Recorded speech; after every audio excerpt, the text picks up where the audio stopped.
Two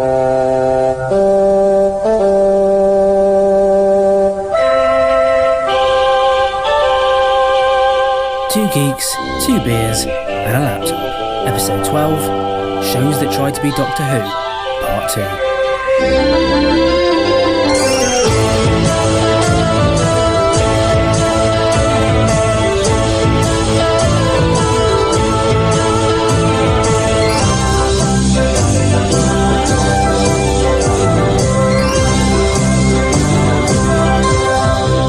Which do you think is stronger, Arthur's romance with Gwen or his bromance with Merlin? Bromance and Merlin. It's there for everyone to see. He's been around for dinner at Gwen's. He spends all his time with Merlin. No contest.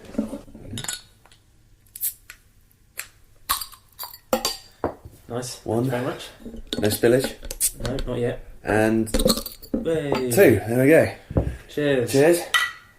Well, hello again. Welcome back to Two Geeks, Two Beers, and a new laptop. Yes, I got a brand new one because my other one died. That's all our budget for the rest of the year gone. Yeah. Well, several years probably.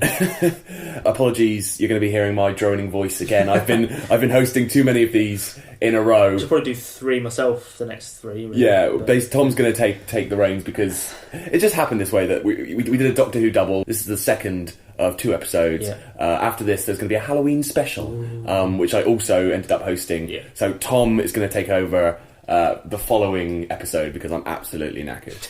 Beer update. Spillage. Oh, what? Oh no, spillage!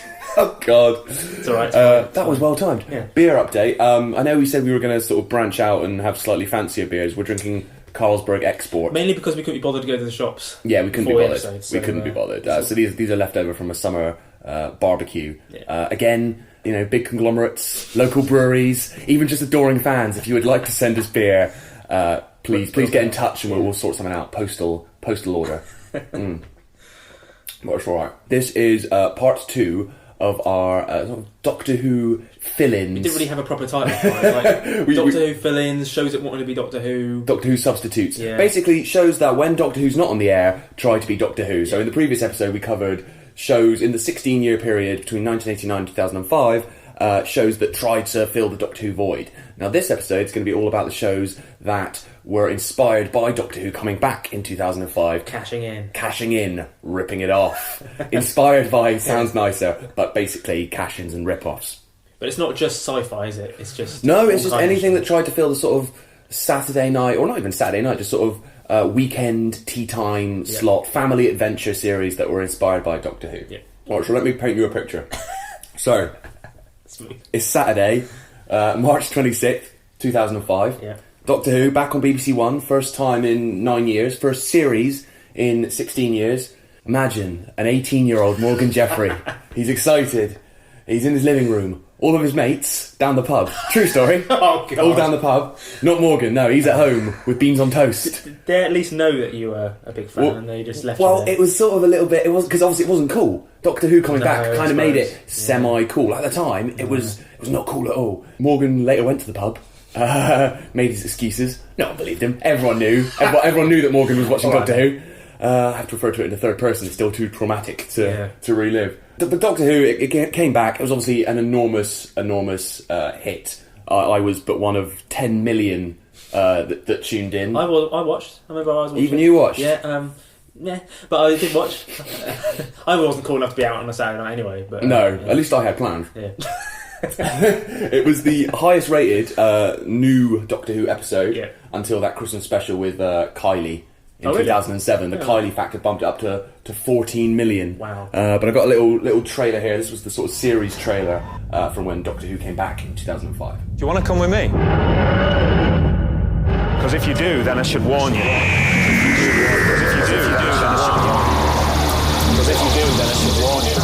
You're going to see all sorts of things.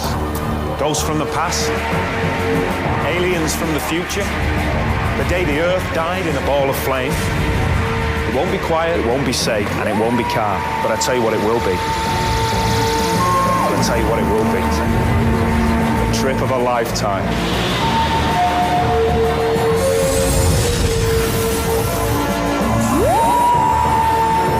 trip of a lifetime. Doctor Who, Saturdays at 7 on BBC One. So Doctor Who there, blowing its entire series budget on an amazing scene where the Doctor runs from a fireball. Better CGI than ever featured in the series. Never actually featured in the series. Do you want to go on a journey? Do you want to go on a journey? It's Eccleston bringing a bit of Manx swagger to Doctor Who. The one thing the classic series was missing.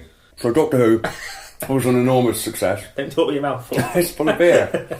So obviously the BBC itself tried to cash in, most obviously with spin-offs. Yeah. So you had Torchwood, first of all, 2006. So pretty rapid. Are you going to Torchwood later properly? Or We'll do a Torchwood episode at some point.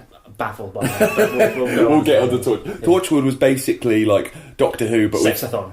Doctor Who with F-bombs and alien orgasms. Yeah. So I've watched a couple of clips here and there and gone, is that allowed? Is that right? Did this go out at like 5 o'clock on a Saturday? No, it was late. They obviously didn't. Late night on BBC Three. Yeah, it's like Hollyoaks later. Yeah. It had the classic line, something like, have you ever come so hard and so long that you forgot where you are? Are you serious? Yeah, there's an episode of Torchwood. But surely it's in the same universe, so kids are going to watch it. Well, yeah, that's awful. That is dreadful. Mary Whitehouse here on Two Geeks. Definitely, if she was still around. No, I'm calling you Mary Whitehouse. Yeah, I know. We'll go on to that. And then we'll get on to Torchwood in another episode. Jack, oh God! I'm sorry.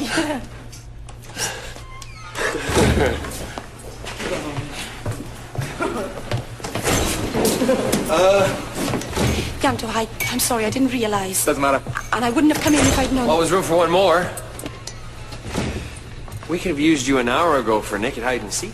He cheats. He always cheats. Yeah. Then you've got the Sarah Jane Adventures, which you're fine with. The other way around. The other way around. Yeah, in 2007. That was 2007. Yeah. But they made that, right, for CBBC. CBBC wanted to make The Adventures of Young Doctor Who.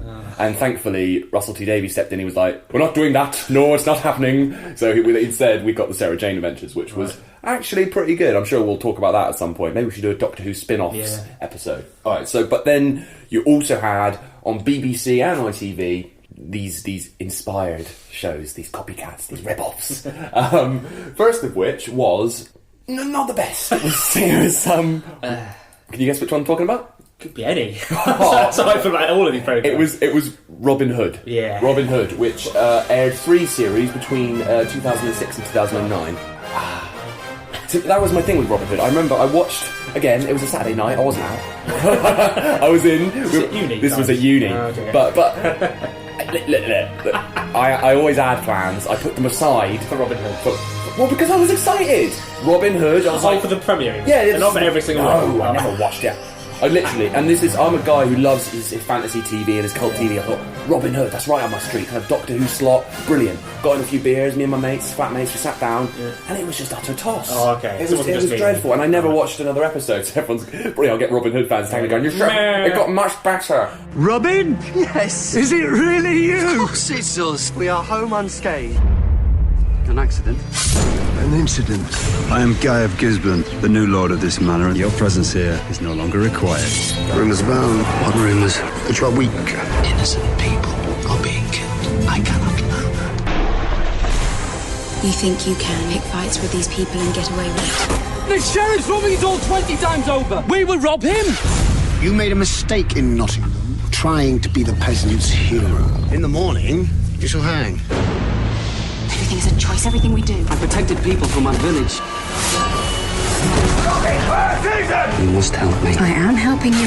Today we defy Robin Hood. Marry me.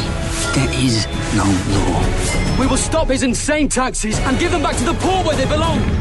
Will you tolerate this injustice? I, for one, will not. Robin Hood, now on DVD. The first series cost £8 million pounds. For me, it made a draw for that much. it looked so amateurish. Yeah, that's what I mean. And it wasn't cheap, but it always looked and felt cheap and really stagey. I don't know if it's just the cameras they use over here compared to America, or it's as basic as that. I don't know what it is. It was just like now, I think British production values are more and more catching up with America. So say, regardless of what you think of the show, look at something like The Musketeers, which is kind of like a modern day equivalent. It actually looks pretty good in terms of Ripper Street, any of those Blinders. Peaky Blinders. They all look really good. They all look the equivalent to US. At the time, I don't think we quite nailed it. No. So we had the same ambition, not the same production values, and something like Robin Hood just felt ramshackle, and it was that worst kind of cliched idea of British kind of fantasy television where it's all rent-a-ghost and it's all cheap and wobbly and crap. So I've got a clip here from Robin Hood. And you know, if the people tuning into this are all Robin Hood fans, they've already tuned out by now. Oh yeah, no. They'll be listening and tweet. They'll be listening and tweeting simultaneously. Furious messages. How was the Holy Land? Bloodthirsty. I understand the king is winning, thanks be to God. He's killing more people. How is that not winning? Show me an argument ever settled with bloodshed, and then I'll call it winning. Do not pretend that you do not love war. I've seen you fight. When? I do not recall. I've changed. Council of Nobles meets tomorrow at Nottingham. I've no doubt the sheriff will call a feast to celebrate your safe return. Goodbye. Goodbye. One thing. I shall celebrate my safe return too, by pardoning any and all wrongdoers from my estates awaiting trial or punishment. Only the sheriff can pardon, you know that. It is custom for the sheriff to accede to his noble's requests on such matters. Well then, I suggest you take it up with the sheriff. Ooh, There's a moment in that which there's a moment in that I'm sure was scripted, but it just seems like Richard Armitage forgot his line where he's like, "I've seen you fight in the past." When? I don't remember. Is he just? Did they run out of film and they had to keep it in? I think another problem with it was you've got someone like Russell T Davies, and so much of early new Doctor Who success was down to him. He had a great creative vision for the show. Do you know how he thought? Let's get in this guy to show run Robin Hood, a family action adventure series for Saturday nights. Josie Darby. Josie Darby. It was Dominic Ming Heller, the creator of Doc Martin. Now, don't get me wrong, a successful show in its own right, but for what this is. Not for what this is. Is it me, or do you not understand plain English?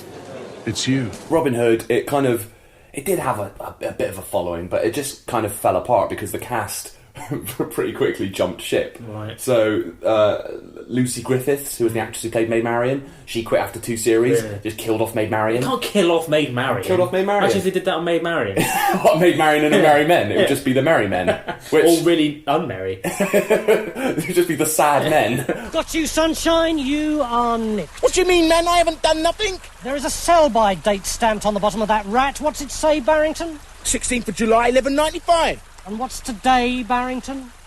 17th of July, 1195. So, you're selling foul, stinking, rotten, mouldy goods to innocent little old ladies, aren't you, son? It's the stocks for you, my lad. Yeah, Clive Gisborne, he killed Maid Marian. Harry Lloyd is the actor. You know, in Game of Thrones, he plays Daenerys' brother, and he gets the Golden Crown. Yeah. He played Will Scarlet. He quit. He was gone. And then it sort of limped on for another 3rd series. End of the 3rd series, Guy of Gisborne, Richard Armitage, he dies. And then Robin Hood dies. You can't kill Robin Hood. Well, do you know what, right? So, are you aware of Robin of Sherwood? Yeah, I'm aware of it, yeah. Which was a much more popular ITV Robin Hood series. Had Ed Ray in it, Ed Ray Winston in it. Boy, Robin Hood. He was Will Scarlet himself. Robin Hood. And that was in the 80s. Yeah. And actually, in that, after 2 series, they killed off Robin Hood, but then brought in a new one, and it introduced the idea that Robin Hood was not like a man, it was like an idea. Okay. It was a mantle that got passed down, and so it's okay. And that's a show that people still love, and it's coming back as an audio play. Not made by Big Finish. Someone else is making a charity audio play, so we'll go by that when it comes out. But the point is, Robin Hood could have possibly continued, and there was talk of a 4th series, even though they'd killed off Robin Hood. They were going to sort of revamp it. Mignola, he was out, and they were going to get in to redo it. Sally Wainwright, who did Happy Valley recently, excellent writer, and she was going to relaunch it. And direct quote, she said, "I want to model Robin Hood more on Doctor Who in terms of quality of script and quality of direction."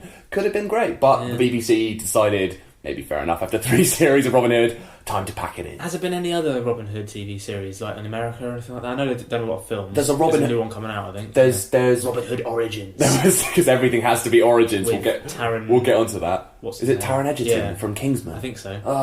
Yeah. Well, they were going to do, because Russell Crowe's Robin Hood. I like that. Underrated. Oh, I never saw He's that, rubbish. Well, his voice is rubbish. You're trying to build for the future. You must set your foundation strong. They were going to do a kind of flipped thing where the Sheriff of Nottingham, because he's a sheriff, he was the hero, and Robin Hood is like a dangerous outlaw. Yeah. And then they cast Russell Crowe, and he was like, "No, I'm Russell Crowe, and I want to be the hero."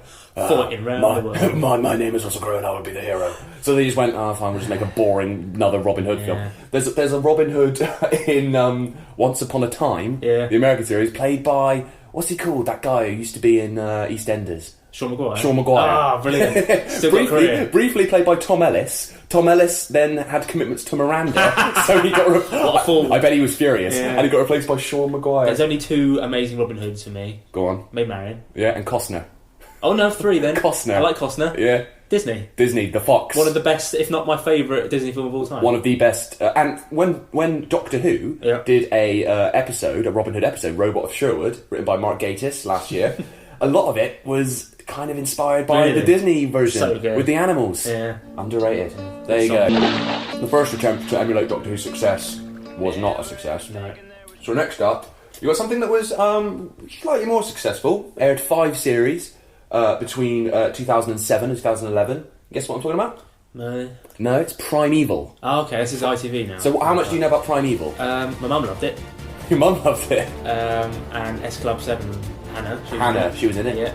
In not very much. Yeah.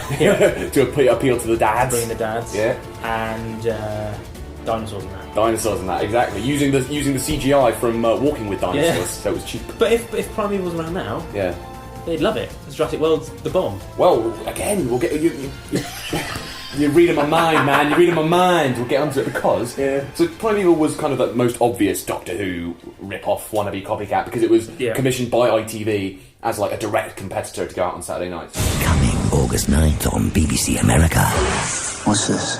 I think the scientific term is really bad news. There's a new link in the food chain, and we're it. Some force ripped the boundaries of space and time to shreds. It's the next evolution in science fiction. Are you saying we're being attacked by a creature from the future?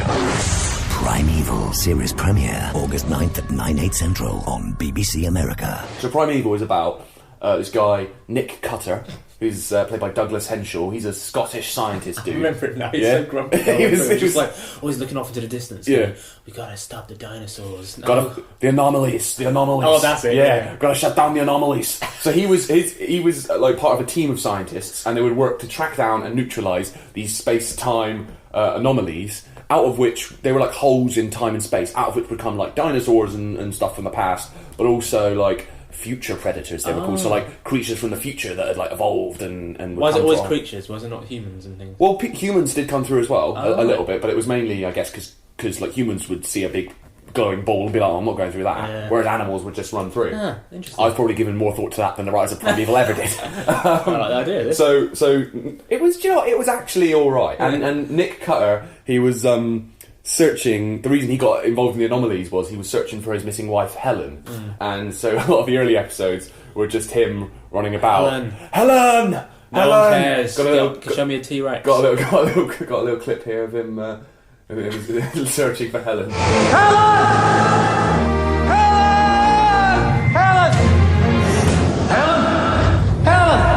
are you, Helen?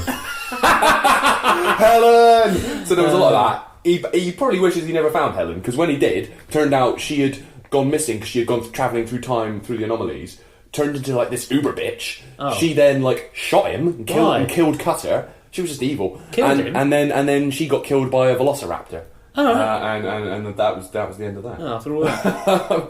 but again, that's one of the reasons I liked Primeval, because it did have balls. It was willing to kill off regular characters. And so it got cancelled after 3 series, and it ended. The third series ended with 3 of its main characters like stranded in the past, and there was fan outrage. Like, no, you can't edit there. No. And they started up, as they do with any show now, bring it back, start up a petition and all this sort of thing. Yeah. I don't think Twitter was quite as big as it is now, but I'm sure there would have been people on social media going insane. And ITV teamed with Watch, the channel Watch, to produce 2 more series. The deal being that like Watch would get to show them first, and then ITV slightly later. Watch, the channel where ironically no one watches. It is ironic. And so after 5 series, it ended on another cliffhanger. not so much of an uproar second time round. By then, everyone kind of had given up. It wasn't axed. No one ever really cancelled Primeval. It just sort of faded away. And then this time, people thought it already was axed. no one complained. I think maybe that was the thing. Like, it just had its day. Except it hadn't, weirdly, because Big Finish brought it back. No, it wasn't. There haven't been Big Finish Primeval audios, but in a baffling decision, there was not even a remake, but a spin-off made several years later by the Canadian channel Space. What? Called Primeval New World. What? And this was about just a team in Canada hunting down anomalies. So was it really popular in Canada then? I don't know. Must have been. It's the thing. It just baffles me that this existed. I actually forgot that Primeval New World was a thing. I interviewed the cast and everything at the time. I completely erased it from my memory. I've been keeping a file on Evan Crossman. You think you're rewriting the laws of physics, right? Making the world a better place? What the hell is that? He's found it, hasn't he? What he was looking for. You found doorways through time. Big shiny hole in the universe. Spits out dinosaurs. What the hell do you do for a living? We hunt dinosaurs. Anyone in it from the original series? Well, Andrew Lee Potts, who we talked about last episode, he was in Strange, playing a tech whiz. He was also in Primeval as a tech whiz. He played Connor Temple, who was like the stereotypical geek who fancied Hannah Spirit. In the end, he got with Hannah Spirit. Oh, right. And then he made some crossover appearances. So it's all the same universe. That's quite It's all the same universe, yeah. The similarities don't end there because Primeval New World was cancelled and ended on a cliffhanger. But again, no one really cared. But it was big at its height, and there was talk of a movie. 2009, Warner Brothers apparently paid a six-figure sum for the screen rights to Primeval. Kerry Foster, who was the producer, said it was going to be like a cross between Jurassic Park and Lost. Sounds right up your street. What, for a film? A film, yeah. See, the idea is quite a good idea for a film, especially now in Jurassic World. You'd think maybe we could do something. There was a film, right, called Primeval, starring Dominic Purcell of Prison Break fame, and for a little bit I thought that was it. I was like, what, Dominic Purcell? This sounds amazing, Primeval. Get him in as, like, Cutter in a remake. Hold on. Michael. But it didn't happen. So maybe one day Primeval will come back, but probably not. Let's face it. Next up, we've got easily my favourite of the Doctor Who copycats, and the writers did freely admit that they were inspired by the revival of Doctor Who, and this is Merlin. Right. Which, I mean, did you ever watch Merlin? No. Why? Why did you never watch Merlin? It couldn't appeal to me less.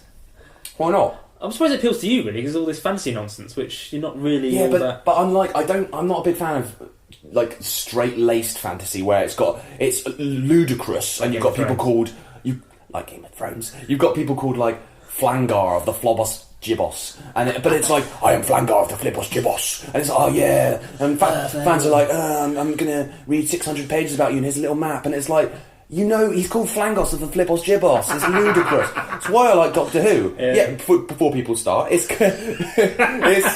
is ridiculous, but it's knowingly ridiculous. It's got a sense of humour. Game of Thrones is the most po-faced piece of fantasy I've ever seen. Even Lord of the Rings had a sense of humour, tossing a dwarf and all that. It was great.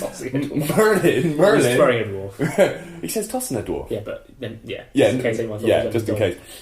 So Merlin had a sense of humour, and admittedly, it was a little bit silly when it started. Great cast. Exactly. It took a little while to find its feet, but at its height, it was great, quite high quality family fantasy, and had a great cast. It had Anthony Head from Buffy, Richard Wilson from One Foot in the Grave, but playing it straight, really good. Good cast. John Hurt as the voice of the dragon. Yeah. Great cast of young actors. Colin Morgan, Bradley James. Tom Ellis was in it for a bit. Tom Ellis was in it, yeah. He had a great wig. Merlin aired 5 series, so again, quite a big hit between October 2008, ended Christmas Eve 2012, so it was a big part of the BBC's Christmas schedule. No young man, no matter how great, can know his destiny. Whatever it is you think I'm supposed to do, you've got the wrong person. But the gifts he possesses and the choice he makes will in time father a legend. His name, Merlin. I wouldn't if I were you. Why? What are you going to do to me? You have no idea. I'm Until they realize there is no room for magic in my kingdom, there is but one sentence I can pass. I have this seed. What is it for? You keep telling me it's not for playing tricks. You want to practice magic when the king is hunting for sorcerers? Are you mad? I have witnessed what witchcraft can do. I have suffered at its hand. It's not almost as bad. It's how you use it. Arthur, one day you may become king. Then you will understand. There's something about you, Merlin. Can't quite put my finger on it. I do wonder whether your magical talents were given to the right person.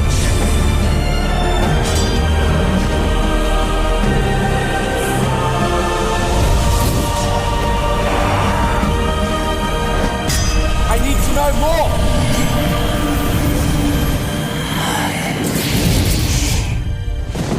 Keep the magic secret.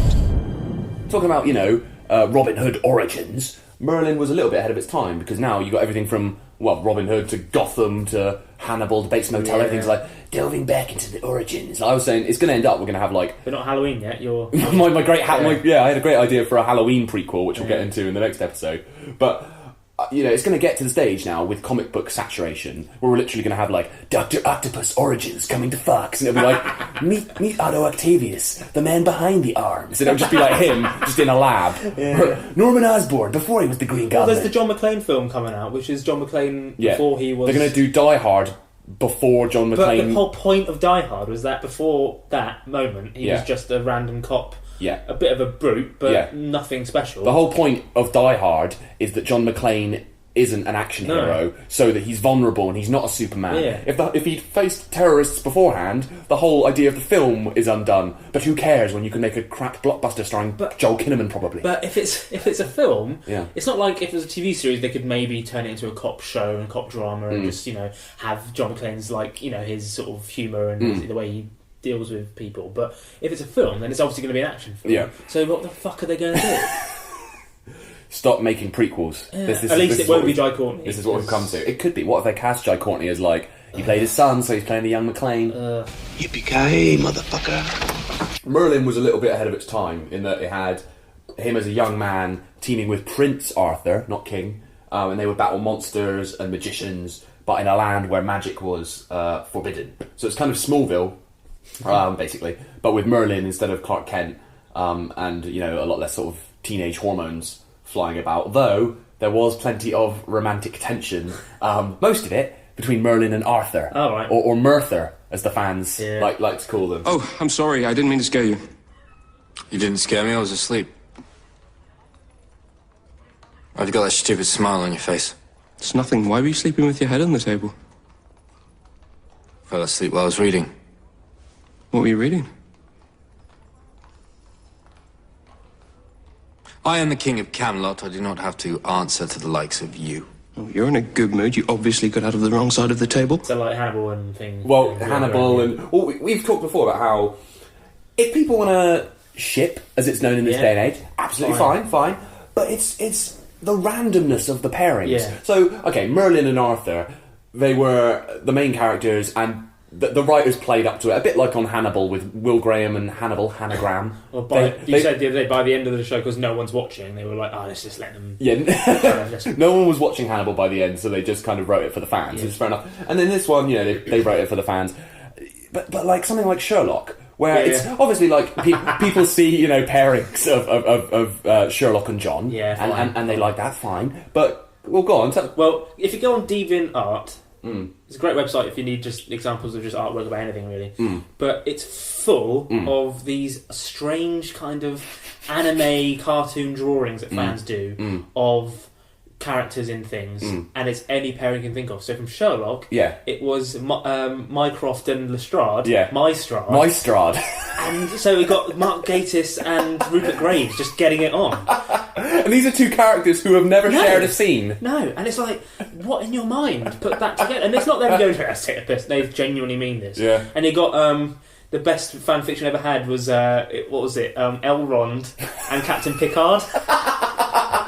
So Hugo Weaving and Patrick Stewart. That's like the most stiff sex ever. But search for South Park anime on DeviantArt, and you'll get all these very odd anime drawings of the South Park boys in particular Cartman and Kyle just sort of getting it on, and like Kenny being all like curled up in Stan's arms and all this. It's like, you know, you're sort of drawing like 10-year-old kids. It's just odd. It's a very strange. It's got very dark. Don't let society dictate who you can and can't be with. Kyle, I love you, babe. You can run all you want. Try to pretend you like girls, but damn it, when we kiss, there's magic. Don't let it go, Cal. I want to hold you every morning and love you every night, Cal. I promise you nothing but love and happiness. I swear by the moon. I think it's rule 14 of the internet that there's porn of it. Yeah, that's the rule. Like if something exists, there's porn of it. It's weird. It's not even porn. It's just this strangely tender. It's kind of nice in its own way. It's like romance and all this, but it's like you're choosing strange pairings. It's so weird. It's like it's such for any couple pairing of any TV show. It's probably one of Ralph Wiggum and Bart Simpson. Or something. Probably. Yeah. I don't think you'll beat my Strad. No, that's the best for one. pure oddness. Merlin, when it was on, you kind of it was a big hit, and it was sort of, for me, it was kind of like halcyon days when you had Doctor Who, and then as soon as it finished, Merlin would start. Yeah. It was brilliant, and once October 1st, 2011, it was like the geek perfect storm. Day of all days. Because you had, still remember it now, you had the Series 7 finale of Doctor Who, The Wedding of River Song, immediately followed by the Merlin Series 4 premiere. So the finale of Doctor Who was in October? Yeah. So they've changed that one, haven't they? Yeah, keep changing it about. Yeah. But like again, I wasn't at the pub that Saturday night. I was in. Of course you were. I was in. Again, I had plans, but I was like, no, I can't. It's Doctor Who Merlin double. I can't go out. Yeah. And if, like yourself, you haven't given Merlin a shot, if you didn't give it a shot at the time, I would recommend you check it out. Though maybe start with Series 2. Okay. It's one of those. Everyone says that about everything now. They're like, it takes time to get good. Which translates as the first series is crap. The first series is crap, and a lot of the time it's like, well, your show was never going to get good. A lot of shows they do get good, because this leads me on to kind of a spiritual sequel to Merlin, which was Atlantis. Oh fuck! What is this place? Where am I? You were drawn here by forces so powerful that they stretch between the worlds. What is it? You must tell no one that you journeyed through the gateway. Who are you? Jason. I'm sorry, I'm forgetting my manners. I'm Pythagoras. Whoever heard of a hero called Jason? Now Hercules, that's a name to father a legend. You dare to defy your king? Have you no respect for the gods? Who was that young man? He is of no consequence. I don't understand my place in this world. You're not like other men. You'll realize that soon enough. This is just the beginning. You have a great destiny. No!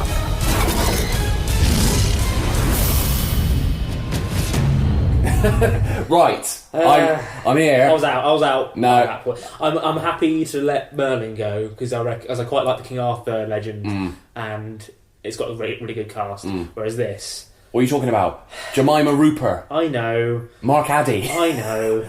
Right. I'm watching a staunch defence of Atlantis. Wasn't he fucking Hercules? Yeah. What are you talking about? What, when he was old and fat and retired? Yeah. Mark Addy? Yeah, that's the point. Oh, come on. They could have found someone. Alright. ITV of a Sunday. What's on? World's Strongest Man. Who's in World's Strongest Men? Fat blokes. Innit? It's always they're not ripped. No, but it's not some ripped supermodel. It's big fat blokes. Think of the Mountain from Game of Thrones. Yeah. When he lets himself go, he's not going to look like Mark Addy. Mark Addy was in Game of Thrones. I know what I'm saying. It's always, isn't it? World's Strongest Man. It's always big fat blokes pulling tractors or whatever. All muscle. Indeed. Right. You're next. Are you sure about this? Him? He's a mouse. They call him the Destroyer. Of what? Butterflies? I'll have you know, I have never been beaten. Almost never been beaten. Atlantis, I watched every single episode because I was paid to, but that's not the point. Atlantis aired two series, not much. Atlantis aired two series between September 2013, May 2015, and the problem with it was, initially, The fact you're already having to defend this is my staunch defence. Yeah. No, the problem was Merlin started out a bit silly, a bit juvenile, and then it got darker and more mature. It was always for families, but it got a bit more serious, a bit more polished. With Atlantis, I remember the writers at the time said, we're picking up right where Merlin left off. It was like they hit the reset button, and it was just back to like series 1 of Merlin silliness, and it was quite juvenile. And another problem with the writing was so inconsistent. So the lead character was Jason of Jason and the Argonauts fame. He was from the modern day, right? And he goes through again some sort of... Really? Yeah. But this is the thing, right? So like Assassin's Creed style. He goes through some sort of anomaly. Right. Anomaly. And he... Helen! He and Jason! Jason! Crossover. Primeval. Atlantis on audio from Big Finish.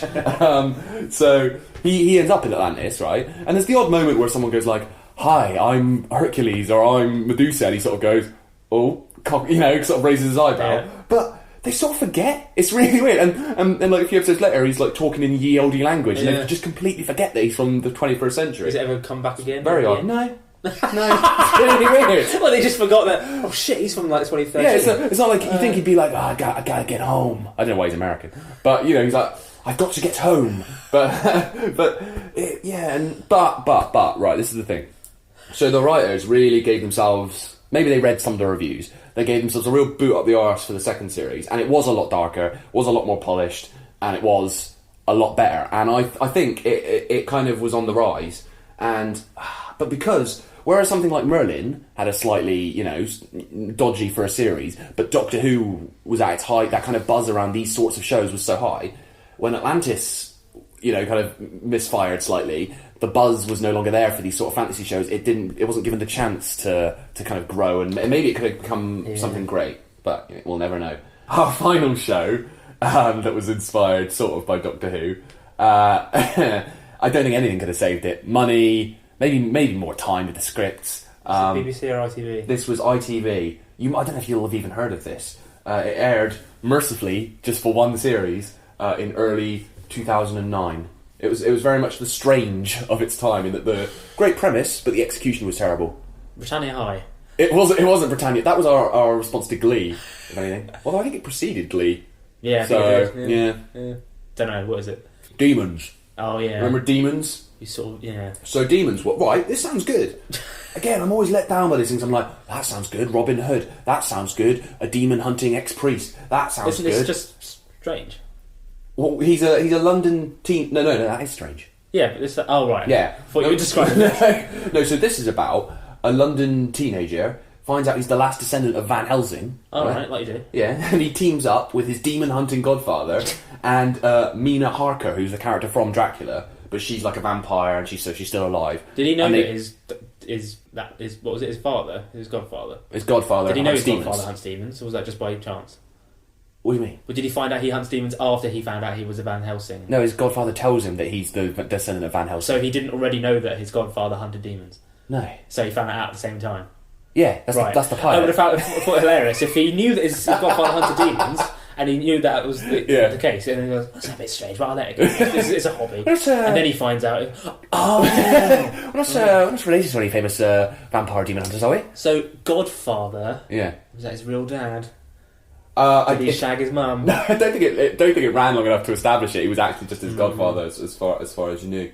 This was probably the worst adaptation of the Van Helsing legend, and that includes the Hugh Jackman movie. Wow. Yeah, because everything about it was just having just staunchly defended British television and British fantasy. Everything about it was subpar. It was Buffy with a lobotomy, basically. So who played him? You had Christian Cook. Not a bad actor. He's in Cemetery Junction. Yeah. The Ricky Gervais, Stephen Merchant film. Good actor. But you had, as his godfather, Rupert Galvin, you had Philip Glenister. I don't know, I love Glenister. Gene Hunt, absolute legend. In this, they made him American. Why? And it's set in England. Maybe they wanted to He's great as a Cockney geezer.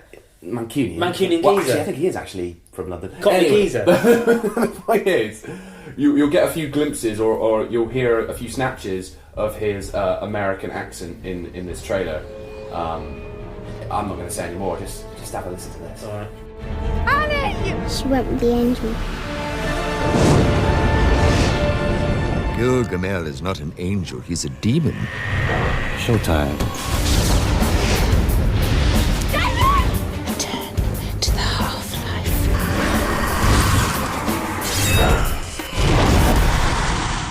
Well, this is intense. You said that wouldn't kill her. Well, it sure as hell slow her down. Nina! Oh dear. Treat that man with caution. Those closest to you cannot always be trusted. You're the last Van Helsing, Luke. Denial is not an option. So there you go, a little glimpse at demons there. You're the last of the Van Absolutely Helsing. dreadful, his voice. But all of that just looks so kind of, as you say, just shoddy and just... It's not great. amateur. It's. I think that is the worst American accent. I bet Glenister thought he was onto a winner there. I don't think he did. He took it seriously. The reason it got axed was Glenister quit after one series. I bet he hated it. Because that is the worst American accent since... Right, David Tennant did this pilot for, sort of Doctor Who related, for CBS, I think it was. Yeah. At that sort of height of his... He just quit Doctor Who, height of his popularity. He was in a pilot called Rex is Not Your Lawyer, right? About a lawyer who has starts having panic attacks in court. So he trains other people to represent themselves in court, right? And just that, so no one is sort of exempt from the bad US accent criticism on the Two Geeks. Listen to this. So far, my best client was Sophia. She had such a knack for it, I hired her as my assistant. Amazing news. I just checked the lobby and we have 2 potential clients. What are you doing? Bruce's emails to Lindsay have been getting more aggressive. I want your take. You are still breaking into her email This account? one came in at 10 p.m. You are so unbelievable. Bruce offers to drop off a file at her place. Wait, are you kidding? He's using the file as an excuse to see her. Yeah, but do we really know that? Maybe it's a crucial file. Plus here, she says it can wait till morning. So, clearly she's not interested. Rex is not your lawyer. Do you think it's so bad because we know Tennant's voice so well, or is it just really bad? Maybe a bit of both. Yeah. Bit of both, but John offers to drop off a file at her place. It's when you hear that. It's not good, you hear though. that and you think how good, like, Hugh Laurie. Someone like Hugh Laurie is. These were like the big shows that really tried to mimic, rip off, copy Doctor Who. But you think about it, and kind of the influence of Doctor Who coming back, kind of, you can see it everywhere, not just in these more obvious things, but something like Sherlock. Yeah. Stephen Moffat and Mark Gatiss, they made it up, or came up with the idea for it when they were on train journeys to Cardiff, back and forth to make Doctor Who. And if they hadn't been like proven as, you know, people who could pull off this kind of big, kind of family, big, broad, popular drama, Sherlock might have never been made. Life on Mars, which was Glenister's finest moment, Demons being his worst. Kind of more, maybe we'll do an episode on it at some point. It's more kind of, you've never seen Life on Mars. No. Shameful. It's kind of like The Sweeney meets Quantum Leap, but it had been in development since 1998, and originally it was going to be like a comedy, and they're going to have like Neil Morrissey in it. It's like a cop back in the 70s being like, oh no, back in the 70s, oh Gene Hunt. And then it got rejected by the BBC. But then, Neil Morrissey. Because I think they were more like, we want a Neil Morrissey type. That's how low it was shooting. When they're like, we might not get Morrissey, but we'll go for a Neil Morrissey type. But then in 2006, year after Doctor Who came back, Julie Gardner, who was the executive producer of Doctor Who, she convinced the BBC's head of drama to make Life on Mars because they were like, look, this sort of fantasy show, it can work. Yeah.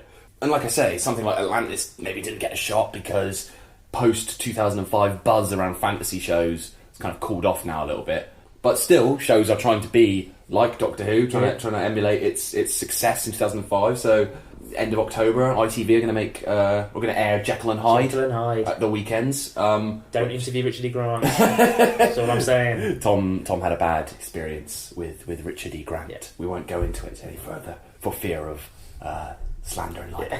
But that sounds really bad now. It sounds like it's not that bad. He didn't do things to you or anything. It was he was just a bit of an awkward interviewee. But that's going to air on Sundays because they're wisely not pitching it sort of directly against Doctor Who. 5 o'clock in the afternoon or something, isn't it? No, like 6:30 tea times. Sunday tea times. Yeah. And it's written by Charlie Higson, who of course, as we talked about last episode, he made Randall and Hopkirk Deceased as a kind of Doctor Who fill-in during the Wilderness years, and he's talked about how he was very directly inspired by Doctor Who's comeback in 2005. And what I really loved was that when Russell came in with Doctor Who and brought that back, and it was a hit, And I thought, well, he managed to pull off what I was trying to do, and he did it probably better than me. But he actually used quite a lot of the same talent that I'd had on Randall and Hopkirk. So I was very pleased when he did that, and I think it did slightly open the doors for, you know, different types of stuff. Although that, you know, from this country we haven't really had another big fantasy type hit since he brought back Doctor Who. So basically, many imitators of Doctor Who, some good. Merlin, Primeval was alright. Yeah. Sound like Russell Tovey then. Sound like my Russell Tovey wasn't doing one. Being Human was sort of one. Yeah. Sort of one. Mitchell, Russell. Misfits. Misfits again, kind of all. They weren't like direct imitators, but they were all something like Being Human. Mitchell probably wouldn't have been inspired or created rather without or commissioned without Doctor Who being a success. Something like Misfits. Fantasy shows were kind of not in vogue in the kind of 90s. They weren't beyond something like Red Dwarf. Yeah. You know, everything was. There was the odd show like Crime Traveller or Strange or all these shows, but they were all cancelled after one series. And it took Doctor Who coming back to kind of inspire these shows that went on to become reasonable successes that ran for 5 or 3 series or whatever. But there can only ever be one Doctor Who, and now there is because they've cancelled everything else. That is it for this week's. We don't make them weekly. I always say last week, next week. It sounds good, doesn't it? It sounds good, but like we're not that organised. It's more like once a month if we're lucky. Yeah. But that's it for this episode of 2 Geeks, 3 beers, and a new laptop. Please do keep listening and listen to all our old episodes on the website, which is 2geeks2beers.wordpress.com. That's it. Yeah. I still can't quite remember it. And I haven't got it written down though. And also all our episodes are on iTunes, so you can subscribe there or wherever you get your podcasts. Yeah. Also, please head over to our Facebook and Twitter pages and like or follow, whichever's the applicable one. It's 2 Geeks Cast. 2 Geeks on Cast. those things. Also, YouTube, sort of. Yeah. We've got a bit lax on that front recently, but the first 3 episodes of 2 Geeks are available on YouTube with visual bonuses. Yeah. So search for 2 Geeks, 2 Beers and a laptop on there, and you'll find those.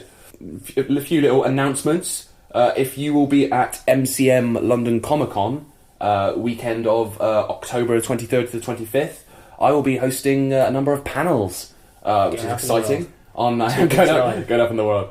Still not being paid, no. But on Saturday, October 24th, I'm going to be hosting the Sherlock panel with Stephen Moffat, Mark Gatiss, and Sue Virtue, and Amanda Abington. The Sci-Fi's The Librarians, Humans, the excellent Channel 4 science fiction series. I'll be hosting that panel, and The Walking Dead as well. Wow. Very exciting. So. Yes, so if you're at MCM London Comic Con at Excel, please do come and see me. I am there. You just won't see me. Tom will also be there, just handing out 2 Geeks flyers. No. Tom, well, maybe we should do that. I should put a check in, right? But Tom will be working, interviewing the stars behind the scenes. Yeah, I'm like the face of 2 Geeks, and you're like you're the beating heart, mate. That's what you are. So, also, I'm going to be on Doctor Who the Fan Show. As a guest reviewer. Wow. For episode 7 of the new series of Doctor Who, the Zygon Invasion.